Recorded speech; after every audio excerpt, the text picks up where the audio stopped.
তৃণমূল কংগ্রেসের party office ভাঙা হচ্ছে বলে, আর যারা বলছেন অবৈধ, 15 তারিখ হিয়ারিং এর জন্য ডাকা হয়েছিল, সেখানেও আমাদের প্রতিনিধিরা গেছিল এবং কিসের বেসিসে কমপ্লেনটা ফাইল হয়েছে, কমপ্লেনের একটা কপি চাওয়া হয়েছিল, সেই কমপ্লেনের কপি জেলা প্রশাসন দিতে পারেনি। এই গত 15 তারিখের কথা বলছি, আজ থেকে 2 দিন আগে, আজকে 18 তারিখ। 2 দিনের মধ্যে একদম 1 তলা 2 তলা বুলডোজার দিয়ে প্রায় ভেঙে গুড়িয়ে দেওয়া হয়েছে। এবং সেখানে খালি জেলা প্রশাসনের লোক নয়, মানে পুলিশ বা বিডিও বা বিএলআরও, খালি সরকারি আধিকারিক নয়, বিজেপির নেতারা বিজেপির ঝান্ডা নিয়ে গেরুয়া ফেট্টি মাথায় বেঁধে, গেরুয়া উত্তরীয় পরে, মুখ ঢেকে সেই পার্টি অফিসে ঢুকে তাণ্ডব লীলা চালিয়েছে। এই সব ভিডিও আমাদের কাছে রয়েছে। আমরা এক্ষুনি চিফ জাস্টিসের মহামান্য প্রধান বিচারপতি যিনি ওএসডি রয়েছেন, তাকে একটি ইমেল পাঠিয়েছি সমস্ত ভিডিও অ্যাটাচ করে, হাইকোর্টের দৃষ্টি আকর্ষণ করে যত দ্রুত সম্ভব আমরা চেষ্টা করবো এই মামলা মেনশনিং করে শুনানি করার, এবং সুপ্রিম কোর্ট অব্দি আমরা যাব। ভিডিওয় যাদের দেখা গেছে তারা কেউ কিন্তু বাঁচবেন না, আইনের হাত অনেক দূর।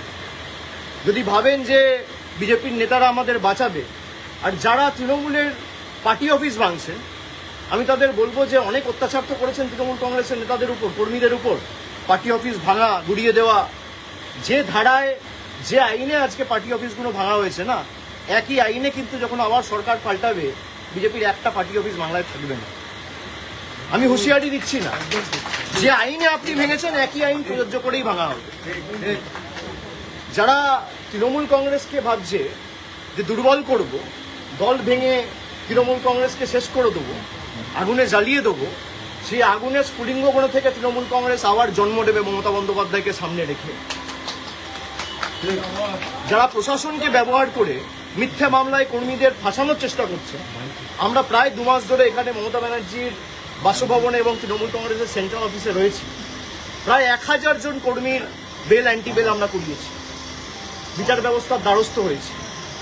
যখন একটা কেস সাবজুডিস রয়েছে, একটা মামলা করা হয়েছে মে মাসের 7 তারিখ 8 তারিখ, আজকে জুলাই মাসের 18 তারিখ, আপনি সেই মামলা উপেক্ষা করে নিজের ক্ষমতা প্রদর্শন করতে গিয়ে, নিজের হাতে কত ক্ষমতা সেই দেখাতে গিয়ে বুলডোজার মডেল, ভোটের আগে ছিল অন্নপূর্ণা ভান্ডার, আর ভোটের পরে বুলডোজার। এই হচ্ছে বিজেপির প্রকৃত স্বরূপ। তো যারা ভাবছেন বুলডোজার চালিয়ে তৃণমূল কংগ্রেসকে ধমকে চমকে দমিয়ে রাখবো, তৃণমূল কংগ্রেস আরো শক্তিশালী হবে। আর আপনি বাড়ি ভাঙুন, পার্টি অফিস তো মন্দির আমাদের কাছে। যদি কেউ ভাবে পার্টি অফিস ভাঙে, যদি কোনো অবৈধভাবে সরকারি জায়গা দখল করে পার্টি অফিস কেউ করে, সে পার্টি অফিস আপনারা যথাযথ সরকারি ব্যবস্থা নিতে পারেন, আমার কিছু বলার নেই। কিন্তু এই জায়গাটা তো সরকারি নয়, কিনে অফিস বানানো হয়েছে, তার প্ল্যান রয়েছে, বৈধ নথি রয়েছে, সব হাইকোর্টে আমরা জমা দেবো। তারপরেও আপনারা ক্ষমতা দেখাতে গিয়ে যে পার্টি অফিস ভেঙেছে, প্রত্যেক ক্রিয়া সমান এবং বিপরীত প্রতিক্রিয়া আছে, এটা বিজেপির নেতারা যেন ভুলে না যায়। আর ঈশ্বর সৃষ্টিকর্তা সর্বশক্তিমানের আশীর্বাদে যদি বেঁচে থাকি, ওই যে বললাম যে আইনের যে ধারায় আপনারা এই অত্যাচারগুলো করেছেন, একই আইনের একই ধারায় 31-এ ফিরিয়ে দেবো, সুদ সমেত। কথা দিয়ে গেলাম। বিজেপি নেতারা লাড্ডু বিতরণ করছে দোকানে গিয়ে, করুক, তার মানে বিজেপির নেতারাই এর পিছনে রয়েছে, প্রত্যক্ষ বা পরোক্ষ মদত বিজেপির নেতাদের রয়েছে। বিজেপির নেতারা ঘোষণা করে দিচ্ছে এবং তাদেরকে উইটনেস হিসেবে নিয়ে যাওয়া হচ্ছে ভিতরে। আজকে সেই পার্টি অফিসের ভিতরে যদি কিছু প্ল্যান্ট করে দেওয়া হয়, তার দায় কার? যিনি আমার বিরুদ্ধে ক্যান্ডিডেট হয়েছিলেন, 2 বার লেজে গোবরে হেরেছে, তাকে উইটনেস হিসেবে বিজেপি নিয়ে গেছে। পার্টি অফিস যখন ভাঙা হচ্ছে, ভিতরে যখন মালপত্র নিয়ে আসা হচ্ছে, বিজেপির গেরুয়াধারী, গেরুয়া পতাকা, গেরুয়া উত্তরীয় পড়া গুন্ডারা মুখ ঢেকে, আপনারা তো দেখিয়েছেন, বেসিন, ফার্নিচার সব ভেঙে দেওয়া হচ্ছে, পৈতৃক সম্পত্তি এদের। আমরা বিচার ব্যবস্থার উপর আস্থা রেখেছি এবং আমরা হাইকোর্টের দৃষ্টি আকর্ষণ করে এই মামলা নিয়ে আগামী দিন হাইকোর্টে যাব, এবং যাদের ভিডিওতে দেখা গেছে হাইকোর্ট সুপ্রিম কোর্ট করে যত দূর যাওয়ার যাব, এদের ব্যবস্থা ঠিক করবো আইন। আপনি যার কথা বলছেন তিনি বলছেন সেখান থেকে নাকি বুথ দখলের ষড়যন্ত্র হতো। বুথ দখলের ষড়যন্ত্র হতো তৃণমূলের পার্টি অফিস থেকে। বিজেপির কোন বুথের এজেন্ট বুঝতে পারেনি, তার তালিকাটা দিতে বলুন না। স্ক্রুটিনির সময় সে তালিকা দিতে পারেনি কেন? 2024-এ যখন নির্বাচন হয়েছে, তার 2 দিন পরে স্ক্রুটিনি হয়, স্ক্রুটনিতে অভিযোগগুলো তোলেনি কেন? আর যদি অভিযোগ তোলে, স্ক্রুটনি তো তৃণমূল কংগ্রেস ক্লিয়ার করে না, নির্বাচন কমিশন ক্লিয়ার করে, রিটার্নিং অফিসার তৃণমূল কংগ্রেস, রাজ্য সরকার তৃণমূল সরকার অ্যাপয়েন্ট করে না, জাতীয় নির্বাচন কমিশন অ্যাপয়েন্ট করে। তাহলে তারা করতে পারেনি কেন? জিজ্ঞেস করুন। নাচতে না জানলে উঠোন বেকা। 14 দাঁড়িয়েছিল গোয়ারা হেরেছে, 24 দাঁড়িয়েছিল গোয়ারা হেরেছে। প্রতিহিংসার রাজনীতি। গোয়ারা হেরেছে বলে আজকে প্রতিশোধ নিতে নেমেছে। এর বিচার মানুষ করবে, চিন্তা করার কারণ নেই। আমার মানুষের উপর ভরসা আস্থা রয়েছে। আর বাকি যদি কোনো প্রশ্ন থাকে কুণাল ঘোষ আছে। 21 जुलाई पहले देख रहा है नितिन को तो धार्मिक से मॉडल के लिए ज्वाइनिंग किया हुआ है, आपने को तो ज्वाइनिंग किया, क्या बोलेंगे आपको? नहीं, वो सबका अपना अपना मत है, हक है, जिसको जहां जाना है जाए, उसमें दिक्कत क्या है? लेकिन एक ईडी समन आते ही अगर आप चले जाओगे तो ये साफ है कि आप लड़ना नहीं चाहते हो, आप डरते हो, और डरते हो तभी झुकते हो। भाई अगर आपके पास कुछ है नहीं, अगर मान लो सब कुछ आपका पक्ष में है, तो आप जाओ। ईडी में मेरे को भी बुलाए, मैं तो भागा नहीं। मेरे को 10 बार बुलाए, मेरे को सीआईडी बुलाया, मेरे को एसटीएफ बुला रहा है, मेरे को सीआईडी बुला रहा है, मेरे को स्टेट पुलिस। मेरे खिलाफ कितना एफआईआर हो चुका है? 20, 25, 30 एफआईआर हो चुका है। मुझे खुद मालूम नहीं है। मैं हाईकोर्ट में लिस्ट मांगा हूं कि डीजीपी को बोल के मेरे खिलाफ कितना एफआईआर हुआ है उसका लिस्ट दीजिए।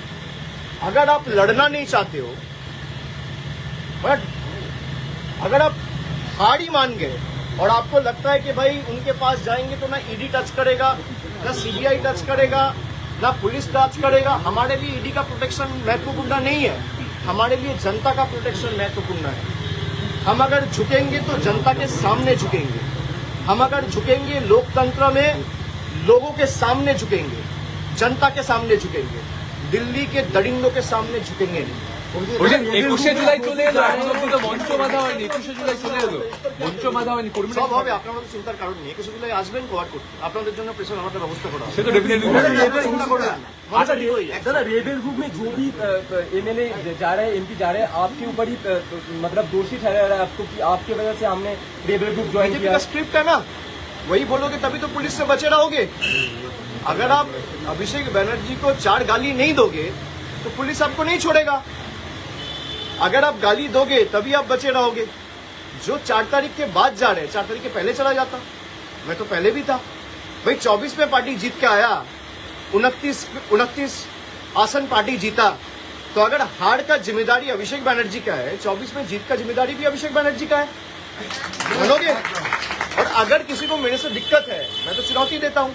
भाई 60 एमएलए गए हैं, कुछ लोग गए, 20 एमपी गए, मैं आपको चुनौती देता हूं, आप लौट के आओ ममता बनर्जी के पास, 24 घंटे के अंदर मैं अपना इस्तीफा दे दूंगा। ओपन चैलेंज दे रहा हूं, आप लौट के आओ, 24 घंटे के अंदर मैं अपना इस्तीफा दे देता हूं। 24 घंटा, चलो 24 घंटा छोड़ दो, 1 घंटा मिलेगा और कम करता हूं। आप आओ, आप यही कह रहे हो ना अभिषेक बनर्जी छोड़ देगा? आप यही कह रहे हो अभिषेक बनर्जी छोड़ देगा, हम सब आ जाएंगे। आप आ जाओ, 3 बजे आ जाओ, मैं 4 बजे छोड़ देता हूँ। তাহলে তো কমন টার্গেট আপনার নাম। আমি তো সেটাই বলছি যে যাদের সমস্যা রয়েছে তারা যদি বলে যে দলের এই পারফরমেন্সের জন্য বা পরাজয়ের জন্য যদি অভিষেক বন্দ্যোপাধ্যায় দায়ী হয়, তাহলে 24-এ যে তৃণমূল কংগ্রেস 29টা আসন পেয়েছে তার কৃতিত্বও আমার। যদি ডিসক্রেডিট আমার হয়, হারে, তাহলে জেতার সময় ক্রেডিটও আমার। আর যাদের আমাকে নিয়ে সমস্যা তাদেরকে অনুরোধ করব যে মানুষ বোকা নয়। আজকে 18 তারিখ, আপনি 19 তারিখ আসুন, 20 তারিখ আসুন, 21 তারিখ আসুন, যবে আসার আসুন, আজকে চলে আসুন। আপনারা ফিরে আসুন, আমি 1 ঘন্টার মধ্যে ইস্তফা দিয়ে দিচ্ছি। কেউ আসবে না।